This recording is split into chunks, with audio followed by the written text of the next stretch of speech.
and welcome to CNET's The Fix. The show about do-it-yourself tech and how-tos. I'm Donald Bell. And I'm Eric Franklin. And the holidays are almost here, and there's no easier way to get into that holiday spirit than to listen to the handful of holiday songs that don't drive you crazy. Yeah, it's kind of a fine line between catchy and insanity when it comes to holiday music, for sure. So if you're looking for a way to separate your normal music from your holiday music, we're going to show you how to do just that. Nothing gets you in the holiday spirit faster than holiday music. But once New Year's rolls around, you don't want to listen to Jingle Bell Rock for another 11 months. But in this era of the MP3, how do you keep your holiday tunes handy while at the same time keeping them out of your workout mix? Well, I'm going to show you how. First step, we're going to open up iTunes. Doesn't matter if you're on an iPhone or Android or if you haven't touched iTunes in years, it's still one of the easiest ways to import your music and get it on a playlist. And that's what you're gonna do. You're gonna make a playlist for holiday music, and then you're gonna dump whatever you have in there. Next, select all on that playlist, and then select Get Info. On the Options tab, check the box that says Skip when shuffling. In the off chance that one of these tunes still make their way to your phone, this will ensure that they don't pop up during a shuffle. Finally, with your song still selected, hit Copy, and then create a new folder on your desktop called Holiday Music and paste the songs in the folder. Next, we're going to upload these to a free cloud music player. Now, the two that most people are already signed up for, whether they know it or not, are Amazon Music and Google Music. Both are free and both work with Mac or PC or Android or iOS. And because you're probably not taking advantage of either one, they make a great place to stash music that you only listen to occasionally. In my case, I'll go with Amazon Music. You head over to amazon.com/cloudplayer and then you log in with your Amazon ID. Click the button for Import Your Library. Find the holiday music folder you created, select it, and then hit Import All. Once uploaded, you'll find all of your holiday music included on the recently added playlist on your Amazon Cloud Player. To turn it into a permanent playlist, check the Select All box at the top of the list, then click Add to Playlist, and create a new playlist called Holiday Music. Finally, to take your holiday music on the go, you're going to want to download the Amazon Music app or the Google Music app if that's the way you went, then sign in and find your playlist. From here, you can shuffle the songs in your playlist and you can delete them on the fly. And let's not forget the best part. Once the holidays are over, instead of deleting your holiday songs one at a time, you can just delete the whole app or ignore the app until the holidays roll around next year. So there you go. That's how to get your holiday tunes up and running without it contaminating the rest of the music on your phone. Have a happy holiday and a great Jingle Bell-free New Year. All right, I am in a festive mood right now. Calm it down. All right, I will. Thank you, though. You're welcome. All right, time for a quick break. And when we come back, we've got a DIY on how to create your own photo booth using gadgets and technology you probably already have.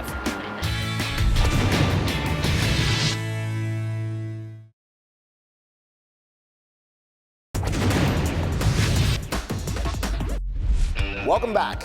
All right, so photo booths. Yes. They're great to have around weddings. Yes. Birthday parties. Totally. Special events like the holidays. Yeah, for sure. And Lexi Savitas shows us how to make our own using a DSLR camera or a tablet, and it's really, really cool. Festive celebrations are a great time to capture all those holiday memories on camera. And to make it even more fun, I'm going to show you two ways on how to make your own DIY photo booth. The first method is using a tablet as your camera, and the second method is for better quality photos using a DSLR and then sending those photos wirelessly to a tablet. Make sure that there's a good Christmassy backdrop, you have some fun props, and your scene has plenty of light. First, let's set up the tablet option. You'll need a tablet, tripod, and photo booth app. Mount your tablet to a tripod or a secure surface facing the backdrop. For iPad, I'm using the Studio Proper tripod mount, which attaches easily to the back of the dedicated case. Depending on your operating system, choose an app to run your photo booth.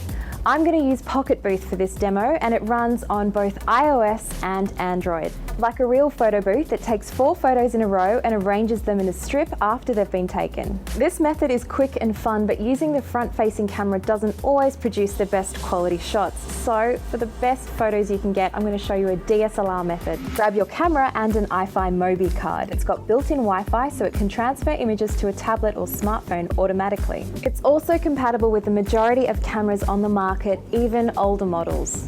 Insert the card into your camera and then download the iFi Mobi app for iOS or Android on your tablet. Launch the app and enter the 10-digit activation code on the iFi case. Now all the photos you take on your camera will automatically transfer to your tablet. On your camera, we're going to shoot JPEG images only for speed and disable the auto power off option so we don't lose our Wi-Fi connection. If your camera has an iFi setting in the menus, make sure to enable the card like this. Start taking photos by getting your subjects to press a remote shutter release or set up your camera's self-timer option. You can either have your tablet near the camera so people can see their photos immediately, or have it a short distance away so passers-by can see those photos too. Once you've taken all your photos, it's really easy to send them to a printer straight from the app or save them to your gallery and then send to a printer using AirPrint or Google Cloud Print. So there you have it, a DIY photo booth 2 ways. Happy holidays. I'm Alexi Savides and I'll catch you next time. You know, as cynical as I can be sometimes, I really do like the photo booth thing. We had it at the holiday party last year and it was really, really fun. Oh. Hey, have you ever tried using a touchscreen with a glove? Yeah, of course. It doesn't always work. We're going to show you a DIY on making your own touchscreen glove, and it is quick and easy. There are many touchscreen-friendly gloves available for purchase, but if you don't want your options to be limited or you already own a pair of gloves that you love, there are a couple of easy ways to make any gloves work with your smartphone or tablet. The reason that gloves don't work with your screen is because the fabric blocks the static electricity from your finger. So we need a way to channel that electricity through the glove. The way to do that is with conductive thread. You can find this stuff online for about 10 bucks. I have my thread, a needle, and my gloves. The plan is to sew a few stitches into the fingertips I want to be able to use with the phone. In this case, it's my index finger and my thumb. For the thumb, I'll put stitches closer to the edge of my finger, which is where I would touch the screen for a pinch to zoom gesture.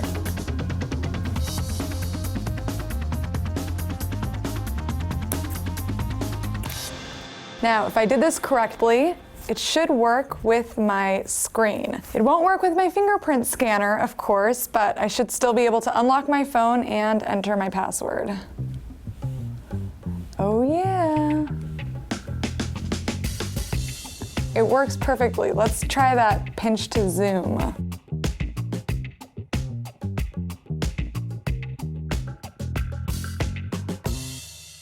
If it's not working for you or the connection is inconsistent, go back and add a few stitches to make sure there's a good connection between your finger and the conductive thread.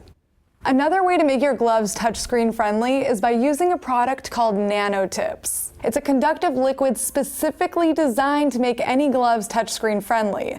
And according to the company, this will even work on those thicker leather gloves. In my case, I have another pair of regular knit gloves that I'm going to try this on. But this time, I'm going to make sure that there's a buffer between two sides of the fabric. For that, I'll use a spoon. So I'll just put the spoon up through here. And the way Nanotips works is you just use the brush to completely saturate the fabric. Whatever part is covered by Nanotips should work with your touchscreen.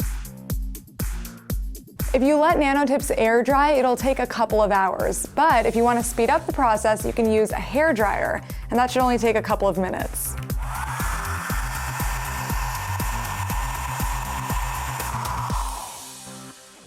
Feels dry, so I'll take the spoon out and give this a shot.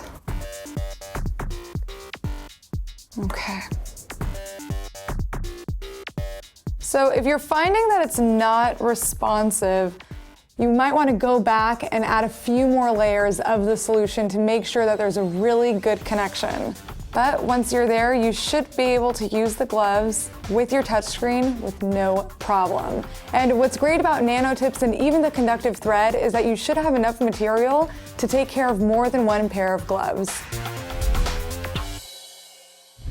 That's it for this week's show. We hope you enjoyed it. Yeah, you guys should reach out to us. You can send us an email at thefix@cnet.com. Send us your questions, your comments, send us your photo booth pictures. Your holiday music playlists, or don't send those. Maybe not actually. send those. Yeah. Yeah. You can also reach us on Twitter. I'm at NeDopo. And I'm at Donald.